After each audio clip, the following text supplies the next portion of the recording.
We are in the Biblical Museum of Art in Dallas, Texas. It may very well be considered an odd place for a contemporary artist to show. I don't consider it as such, so here we are. So it covers a broad spectrum of work. The work was picked for a specific reason. I wanted to be able to do that because I wanted the work that was in this exhibition to fall within a certain context. I wanted it to fit within what I considered to be the nature of the museum, the nature of my life, and how those two things melded together. This sculpture to me is very powerful because it's titled, How Far Back? The head of this figure, the head is the church. I could have made it just a house. The house gives us safety. So I think that the church really represents that in a communal sense. It's individual, it's me, it's personal, but it's also community.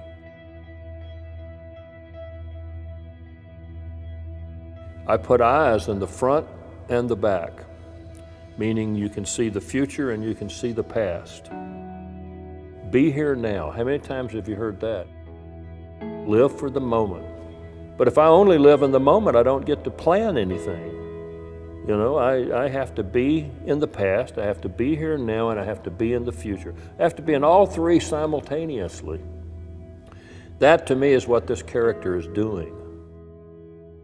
I'm very proud of this sculpture. I made it in the mid-'80s. Charmaine and I lived in one room. We had a one-room house. I lived out in the woods. My art was about my personal life, from my being, from my history, from my parents, from my upbringing, from my church, from all of that stuff that was meaningful to me. I think art is personal. That's just the way it is. And I think that that's really what makes art great. James Surls would be considered one of the greatest living sculptors in the United States. His artwork is monumental for our generation. When you see the exhibition, you'll see work that goes back to the 1970s and goes into today in the 21st century, and he's always consistent, and he's revealing different messages and leaving different breadcrumbs here and there, and for you to take your own message back with you. He's not preaching, he's not dictating anything dogmatically, he's throwing out ideas and trying to make a positive impact. My world, to tell you the truth, is one of ascension. I grew up in the church, born in the early 40s. That was my heritage. I didn't really know the difference between that world and any other world. You become conscious, and all of a sudden you have a degree of understanding. And when I did, all of a sudden a secular world started to kind of be more dominant. You know, ultimately I think that changes your art. It changed me from being one person into a person who could actually accept a creative way of life. I just gravitated toward being a creative person. My world has been pretty make-do. I was an artist in the woods of East Texas, for God's sakes. I took what I had, I took what was available, and I created with it. He's got over 50 pieces of work here. When you walk through the exhibit, I think you take away that the breadth of his talent, his sense of caring that you can see through the art itself. His art is very distinguishable. You can really grasp what he's trying to accomplish in a piece or in a drawing. He's not afraid to confront issues, and he's not afraid to confront the controversial things in society or this world or even within his own self. And the question is, for me personally, do I throw out my childhood? Do I throw out what I grew up in? Do I throw out the world that I knew?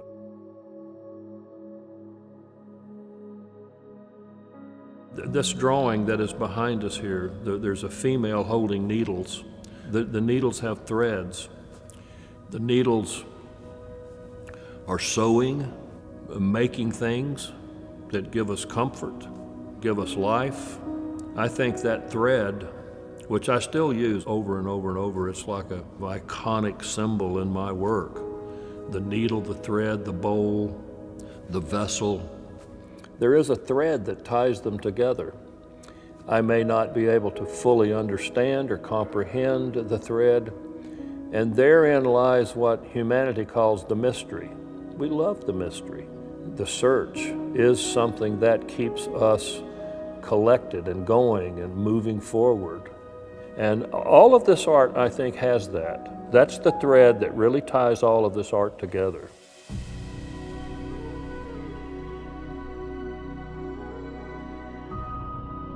The paradox of life is, regardless of how fair you are or how balanced you are or how much you aspire to a certain directive, there's probably going to be some pretty rough times. I was thrown off of a horse when I was 14 years old into a grove of locust thorn trees. I had thorns all in the top of my head. I had thorns in the palms of my hands. I had thorns stuck in my body. In a literal sense, I know what it is like to be in the thorn bush, whether it's used as the crown of thorns, which is a very specific thing in a very specific religion under very specific circumstances, or if it's just sort of put out in a much broader context for humanity, which is what I do. The thorn bush is sort of the pain that comes to us all.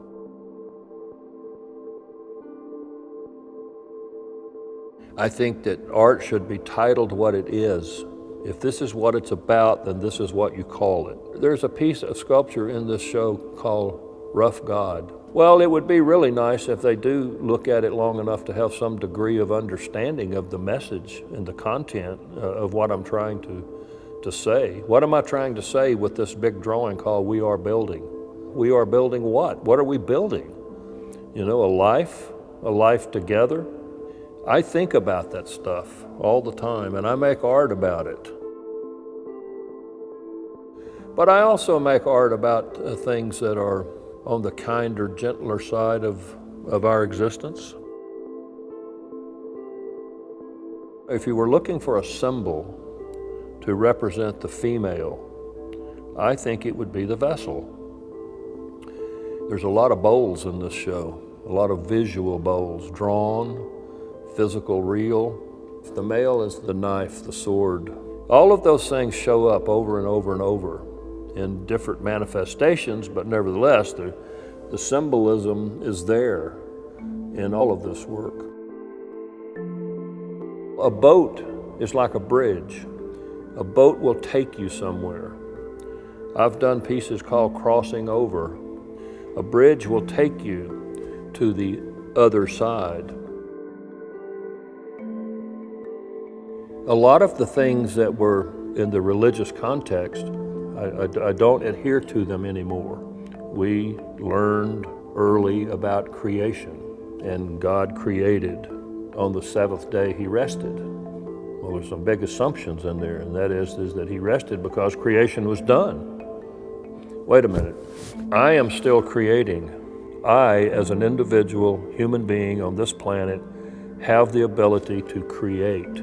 So I don't think creation is over. I don't think you can look at creation as being a point in time. But if creation is not over with, then we're not through. Now, this exhibition is about my search for that as a reality.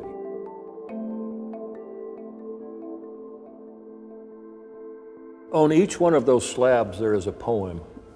The one in the center, for example. The poem is this: so simply vast, placed in this space everywhere. Now that's the full, entire, complete poem. What is so simply vast? That's the universe.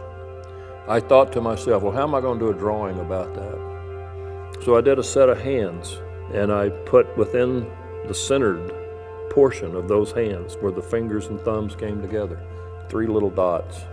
From those 3, I put configurations of that out to the outer edge of the stone.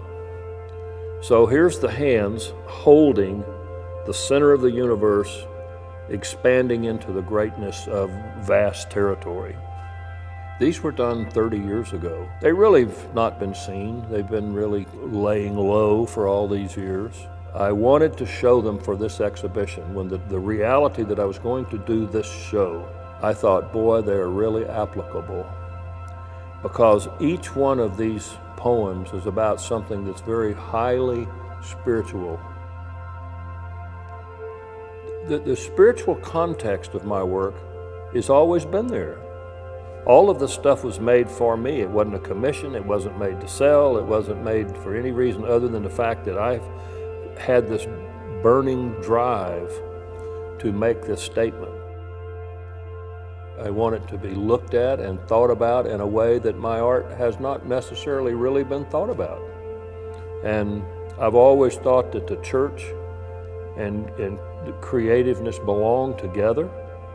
You know, I want to take what gave me legs, what made me an adult, and I want to use that. And I think having a show in the Biblical Museum, to me, is a powerful statement of our time. How can I make that, parlay that into something of meaning, something of real importance?